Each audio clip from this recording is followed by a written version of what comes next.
one of the big things that freaked me out, because I was still going along with the thing that I knew that there are side effects, and I knew that, but I was almost still thinking they weren't, it was one in a million. Like you get told, one in a million. Oh, it's one in a million, one in a million. When I went in and they were putting it into my arm, there was a kid next to me, and he was probably 13 or 14 years old, and he had a seizure right next to me.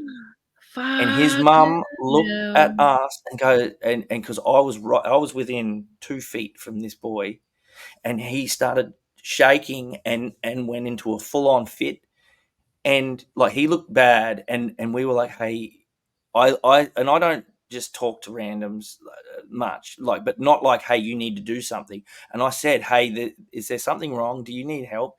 And she looked at us with this weird panic in her eyes, like, no, it's all good. But her eyes said a completely different story. They said, what the fuck have I just done? And then he went into a massive convulsion and fucking flipped out on the floor.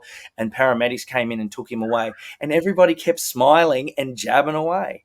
And that's when I went, this is fucked. I'd already got mine at that point, Oh my but I went, God. oh my God. And I started feeling like we were in a cattle camp.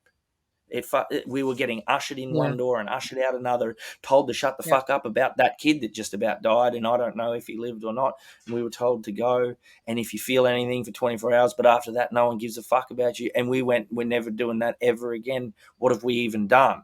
And that's when I went home and started doing my research and going, oh, what have I done? What have I done? I should have found a better way.